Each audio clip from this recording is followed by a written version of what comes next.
Shalom, family. It's good to see everybody. Isn't it ironic how a lot of people do Sabbath on Saturday and the Christmas holiday is on the same day? is on the same day as, most people in the Hebrew world do Saturday for their Sabbath, and some do, the Enoch calendar. But yeah, I mean, just look at that. Wow. Okay, so we're going to talk about what happened with enslaved people during the Christmas holiday because, when I was growing up in school, they liked to make you believe, oh, the slaves had the day off and their owners would just give them, gifts and give them, good food to eat that day. And it's a load of BS. Okay. It's a load of BS. That is not what happened. But I sure enough had them teachers, Karen, up in my face when I was young, telling us that BS. Look, there is no history of them being good to our forefathers, just like there is no history of them being good to the offspring today. Okay, the bad definitely outweigh the good. So yeah, you might have a handful of them doing some good deeds here and there, but it sure don't outweigh the bad things that have happened even to this very day. And that's the truth. So we're going to talk about this. Hold on one second. I just need to get this all set up and then I'll share my screen. So, one thing I can say is the only way we're going to get to the bottom of what really happened, we're going to have to research these things ourselves. Okay, that's the only way you're going to be able to find out the truth. It is not going to be given to you any other way. It's unfortunate, but this is reality. And reality is look at how much they avoid the politicians get in office. Look at how much they avoid doing anything for us. And then when they do vote on something in our interest, look at how often it's always, it never goes through. But if it's for any other group, they always manage to push it through. But when it's us, sorry, we tried. Sorry, we did try. How come you don't say that to the other groups? You make sure you get things done for people that are not even being harmed at the same level of the so-called black men and women of today. They ain't going through nothing in comparison to what we go through, but they can manage to get things done with ease. But soon as, qualified immunity, yeah, we'll see what we can do to get that through. Sorry, we didn't have the votes. Sorry, how come we're the only group y'all always say that BS to? We're the only ones they always say that to. All right, let me go ahead and share my screen. Okay.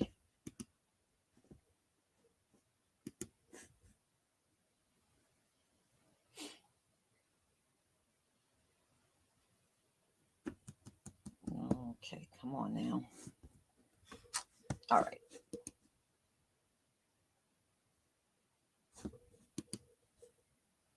All right. Thank you. I see a one. Simply Kenna, thank you so much. All right. Let me go ahead and let's get into this. Now, our people, our forefathers, were enslaved and they were in hard bondage in this country. Just because the holidays that the Gentiles celebrate come along, we weren't treated any better on those holidays at all. Now, they have since started romanticizing the kind of things that occurred back then. But when you go and start seeking out the real information, it was anything. It was just another day of cruelty for our forefathers. So, the grim history of Christmas for enslaved people in the Deep South. All right. So, we know they celebrate this holiday, and this holiday is very much connected with slavery in the United States. And this should be taught in school. But, isn't it amazing how it's okay for their kids to come to school and be a racist bully? It's okay for that to occur. But to teach CRT, that's wrong. So it's wrong to teach it, but it's not wrong to live it. Go figure. Okay, so around the holiday time, Christmas was the starting of a national holiday that began in the 19th century. Okay. So, we know they got all these myths and lies about the Civil War, how they fought, claimed they fought for us, but how the hell can you fight for us when our forefathers fought in that war? Okay. So, if my forefathers fought in that war, you didn't fight for us. So that's number one, the big lie. Why would you fight for us? And we got to go and join the war and fight for ourselves too. Get out of here. Y'all didn't fight for us. You wanted slavery to stay intact. Many of you, if you could figure out a way to push us all back in there, you do it in a heartbeat. Well, we know the South lost the Civil Wars and they pretty much lost their minds along with the war. So let's talk about some of the myths. So, the Confederate myth that the enslaved people appreciated their masters and mistresses often described them dancing and feasting and taking part in Christmas gift exchanges with families who enslaved them. Uh, uh, uh. But the myth couldn't be further from reality. That was not true. We didn't feast. Our forefathers didn't feast and didn't dance and have a good time and just enjoyed the day. That is an outright lie. But like I said, they have lied and tried to romanticize that period of time. Many enslaved people spent the holidays worrying about getting sold or face violent like whippings. Many of our people got whipped on Christmas Day.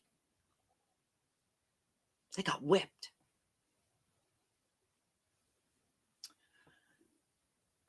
Some, like Henry Bibb, picked Christmas Day, 1837, to escape to freedom.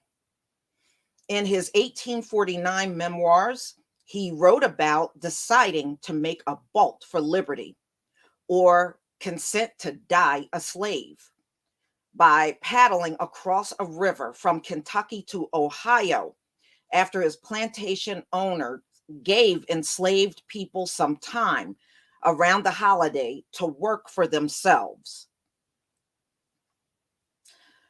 For his book in 2019, Yuletide in Dixie, Slavery, Christmas, and Southern Memory. This was written by Robert E. May. And he gathered this information for the book by looking at diaries from plantation owners, periodicals, and memoirs, as well as oral accounts from formerly enslaved to see what really happened on plantations at Christmas. Here he talks to time about the most shocking examples of unpacking lost cause myths can help tell a fuller picture of the history of slavery. If we really want to understand why America's bloodiest war occurred in the first place, we must recognize the important part of Christmas. Christmas actually played a big part in the Civil War. Many of the figures who were involved in the coming Civil War spoke out on Christmas on the other side or Both sides actually spoke out against each other, the Union and the Confederacy, on Christmas. I wouldn't say that can understand the Confederate defeat from studying Christmas in the Confederacy, but you can see that Southerners try to create a national identity that was partly molded around Christmas. I think historians have mostly overlooked the link between Northern and anti slavery politics and the Christmas slave insurrection panics that occurred in the South. These panics occurred over Christmas time because the guard of white people was down. Southern whites knew that there was a history of slave insurrections coming from the Caribbean and South America. Some of the worst insurrections of all time occurred over Christmas in places like Jamaica. And of course, some enslaved people in the US were rounded up when there were rumors. So they would get paranoid over rumors. Didn't care whether it was real or fact, kind of like they police today. They don't care if you look suspicious and they think you might have committed a crime, but they have zero facts. You could see that historically they have always been that way. So just the rumors of these insurrections without real evidence at all were executed by vigilante groups. So they would just go around and kill Black people just on the rumor of an insurrection, just like the cops do. There's a suspect. You look like the suspect. Or they just automatically jump out like the McMichaels and chase you down for no cause whatsoever and kill you. So if they even feel something, you could possibly die, even to this very day. Some things never change. 90 to 95% of the Christmas propaganda is a product of the period from about 1880, a few years after the North stopped enforcing Reconstruction, to about 1929, when the stock market crash occurred. Y'all, and Black Wall Street was going strong. And these people were failing in their system. This was during a time when white Southerners, they had created a so-called lost cause to justify the Confederate lifestyle. In 1890, Southerners were trying to reclaim national power in Washington, D.C., and a part of their tactics was to fight back. Fight back against what? These people are always paranoid. Fight back against what? They felt very defensive, and so they wrote these very mellow accounts of slave times. They were defending the way of life in the Old South.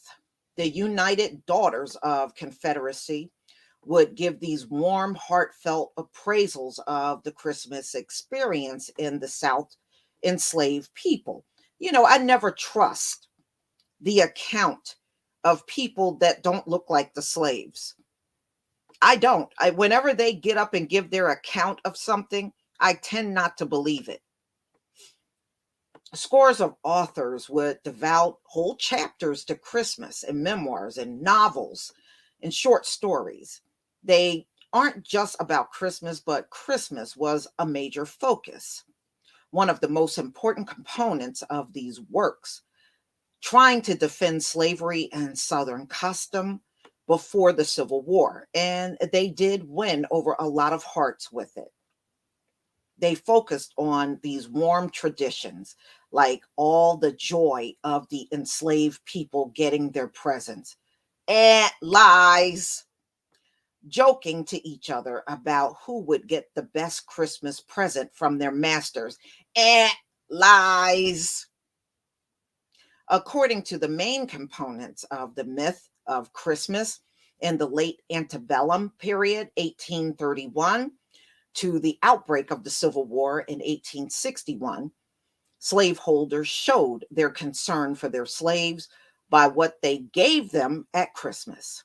Mistresses would go down to the quarters to distribute little presents. There might be pipes for men, aprons for women, toys for the children. The enslaved were allowed to go literally anywhere they want. And lies. If you were a slave, you could not go anywhere you want. That's a damn lie. They would visit a relative or staff on another plantation. There were all sorts of stories about masters inviting their enslaved people up to the porch of their homes to watch fireworks together. Ooh, these people know how to tell some damn lies. One writing that affected people the most was probably Joel Chandler Harris's Uncle Remus stories. They've been so popular, they describe the joy of the Christmas holidays for slaves. And Disney pick up on that in a movie, Songs of the South. There were short stories, poems, illustrations for magazines like Harper's, and others with pictures of Christmases after the war showing former enslaved people who still loved their former master and mistresses so much, even though they were no longer subject to their will. They would come by their houses after Christmas bearing presents in reunions. Lies. Most people, when they got away from slavery, they stayed away from it. And a big portion of Reconstruction, a lot of people that were former slaves left out of the South and came north. In fact, that was the first big migration of Black people in this country for the first time after the war, and they were free. Okay, it was a huge migration. You know when the second big Black migration occurred? Katrina, when so many people left out of Louisiana and they went to different states to live. That was the second biggest migration in history of America. Some of y'all already know that. Okay, so according to them, the former slaves went back to the plantation just to have reunions with their masters. And remember, a lot of the masters left out of the South. They didn't remain in the South. Many of them left before the war broke out. But this is their side of how they romanticize about it. Enslaved people didn't all get along. Holiday white planters who owned scores and hundreds, in a few cases, even thousands of slaves, wrote in their own private diaries that they resented giving them time off at Christmas at all. Now, there you go. That sounds more like them. Another thing that's never pointed out in these fictional accounts later is that a large percentage of enslaved people were rented on a 1-year contract and often allowed to return to their original master on Christmas Day. Now, ladies and gentlemen, years ago, I was reading when they would rent slaves out, the people they would rent to sometimes would kill them, or sometimes they would get beaten all the time by the person that rented them. So they would literally be tortured along with working for this person they were rented out to. So it was not a good transition for the slave to be rented out. On January 1st, they would be rented out again, and the master would pick out their new employer. Even if they were given good feast and good presents, enslaved people had to spend the whole Christmas period worrying about January 1st, which I did a video on last year, whether their new employer would be someone who would whip them a lot or would abuse them in other ways. So that's what a lot of these people would do when they got rented out slaves. They would spend that whole year tormenting the slave. and at the same time expecting them to get the work done. There were cases of masters and mistresses giving enslaved people as Christmas gifts to family members. Mm-mm-mm. And to their children. So they would gift slaves on Christmas Day or rent them out. Now that don't sound joyous to me. Lewis Hughes, who escaped from an enslavement and later in life published an autobiography entitled 30 Years a Slave, recalled his book, how he literally been presented by his purchaser as a gift to his wife on Christmas Eve. Tuskegee Institute principal Robert Russia Moulton, one of the leading Black educators in the US in the early 20th century, remembered being a child to Prince Edward County, Virginia, and having to watch his father being conferred as a Christmas present during an estate settlement.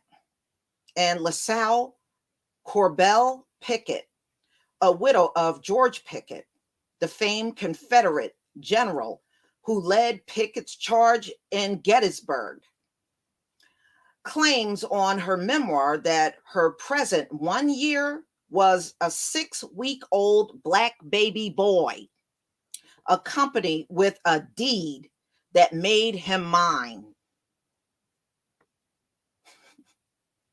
Mm-mm-mm.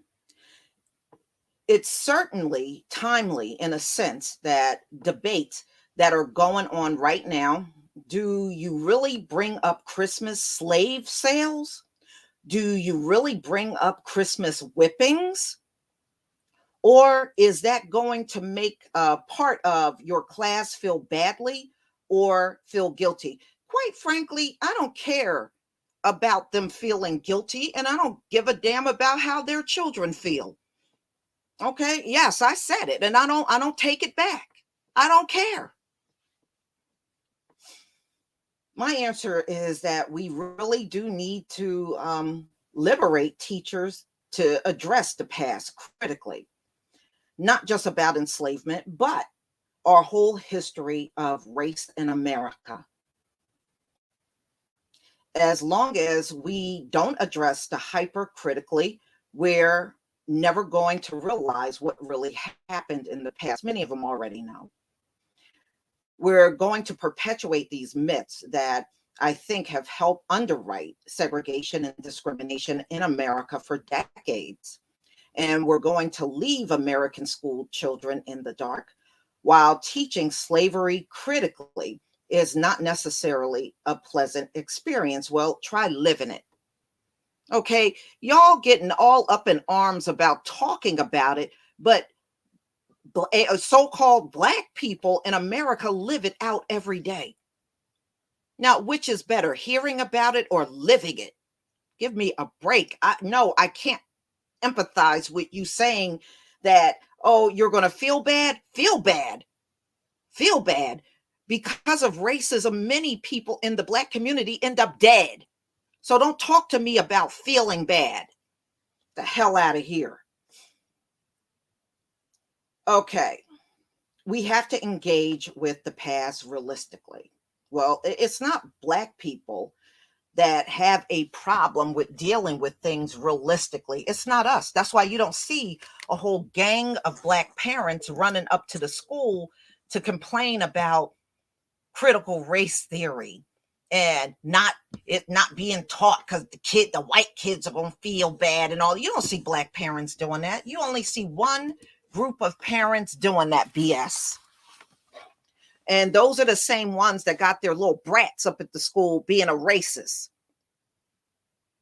Okay? Those are the same ones.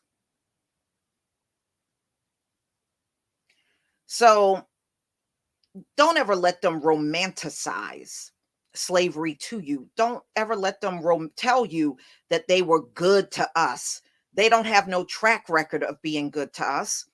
They don't have no track record of being good to slaves. They don't have that kind of history at all. Their history is the exact opposite. So, last year I did a video, if you want to go back and look, of how, excuse me, how they sold our people. They had auctions on New Year's Day and sold and broke up families on that day. So no, no romanticizing to us about what happened. And no, don't expect us to have empathy because you're being told your history. Okay, you're going to live. Okay, you're going to live, but us, all it takes is some cop to look at us strangely and all of a sudden you can end up dead in a damn traffic accident. So, ladies and gentlemen, mm, mm, mm. Look, I can't enjoy a holiday knowing that that is what happened to my forefathers. And, I have not celebrated Christmas in a very long time. I think the last time I actually decorated was 2007. After 2007, I did not celebrate another Christmas from that point on. And that was it. I haven't looked back since. I don't miss Christmas. I mean, I'm not going to lie, I am a little irritated with some of my relatives that still celebrate this, but hey, it is what it is. I can't change them. And many of them don't want to change. They enjoy Christmas. They think it's fun. So, what can you do? Thank you, Cameron Charles, for the super chat. Revelations 18:6. Um, Reward her even as she rewarded you, and double on to her double according to her works. And the cup which she had fill to her double. Thank you so much. But yeah, so no, I look at it and just knowing this information, please explain to me, where is the celebration for us? It's nothing to celebrate. Our people were treated like crap. Our people were treated like crap. How can you celebrate that? You know, and for a long time, thank you, Onika. Love you, Queen. Love you too. I just like, I don't like when people romanticize about Thanksgiving. I don't like that either. Oh, they came over. The pilgrims invited the Indians. They broke bread together and, oh, come on. That mess didn't happen. But see, that's the garbage they keep teaching children in school. And it's a straight up lie. They did not come over here and sit down and all that Pilgrim Rock and, oh, please. All I know is, all my life I've seen the same people romanticize about a horrific history. That's all I've ever seen from them. But when you go back and you learn the real history, you realize it was terrible for our forefathers back then. It was horrible for them.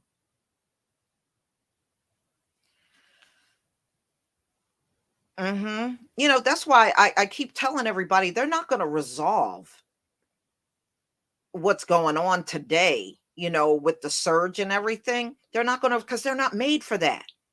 They are made for what we have seen them do historically and even do today: shoot, ask questions later, accuse without any evidence, and demand ID like they're demanding papers from a person on a plantation. You know, that is what they're made for. But really resolving something big like we're seeing today, They're not made for that. That's why we're going into the second year with not one thing improving, not one thing. This is not what they're made for. They're made to destroy. That's right, Brenda Hill. They are made to destroy. They are not made to resolve difficult things. And that's why you're watching them struggle badly. America is no more better in the world with this thing than they were 2 years ago. And if we don't fight to get through it, then we will be in bad shape trying to lean on them. I wouldn't advise anybody to lean on these people. When we saw them, that we have seen them do so bad over the past year with this pandemic. They are not the ones you should be looking to for answers at this point. If you're still looking to them for answers, then you won't find them. Just understand that you're not going to find them answers, not from them. But when it comes down to calling the police, oh yeah, they know how to do that real well. On black folks, oh yeah, they got that down pat. Okay? They got that down real good. But resolving a big issue like the one we're looking at with the pandemic, that's going way over their head. Way, way over their head.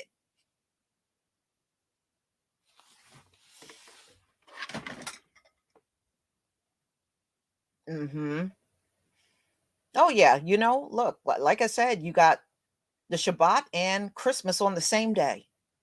And look at what's happening, y'all. They're canceling flights. Churches are not having services like they used to. Now, I know some of y'all were like, candy canes, yeah, but you got to look at everything as a disruption.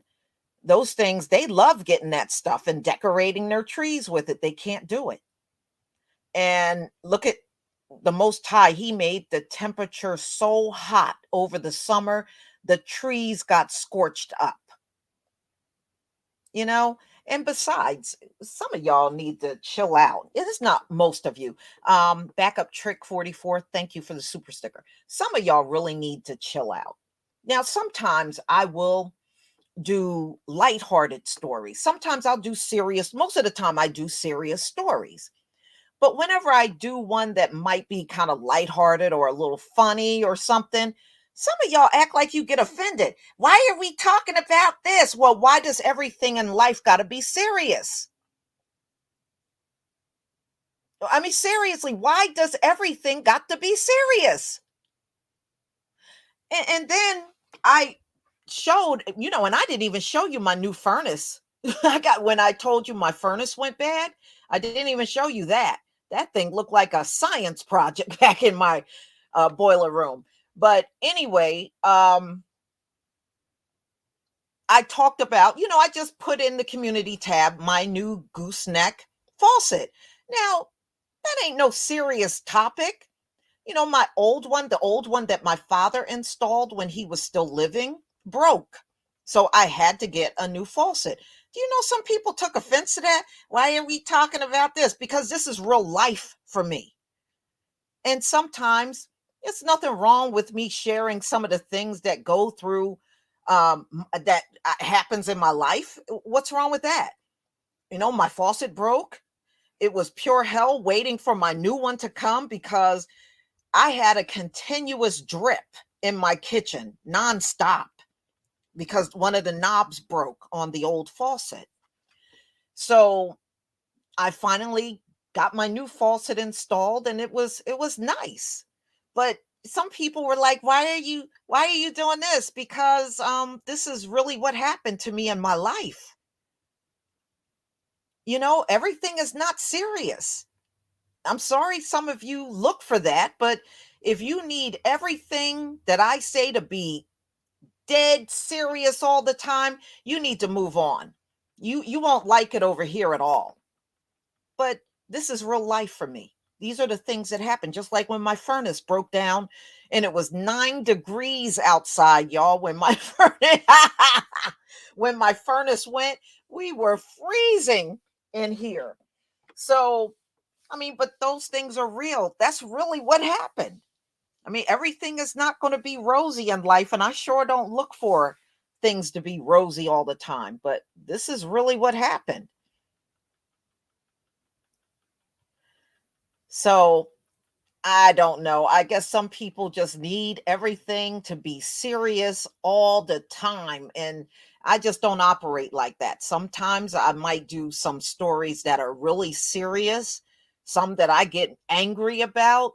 And sometimes I do the Karen story so we can get a good laugh every now and then, It don't all have to be serious. Some of y'all really need to chill out for real.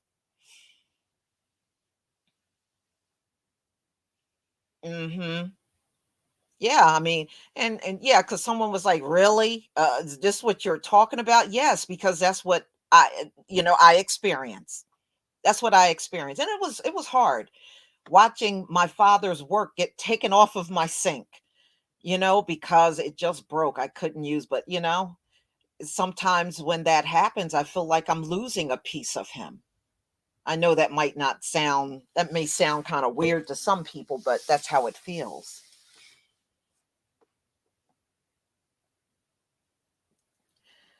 So, this is where I'm going to end this live stream. I got the Bible study coming up at 4. For those of you that would like to join, please come. And I just want you to know that, we're going to go on with business as usual, like we do any other day. This is not a special day to me. I don't celebrate it. It's just like any other day as far as I'm concerned. True Royal, even my got them cherries so hidden, even you wouldn't find it if you were here. So, y'all, please enjoy the rest of your day. And those of you that are coming for Bible study, I will see you at 4 p.m. Eastern Time. Shalom, family.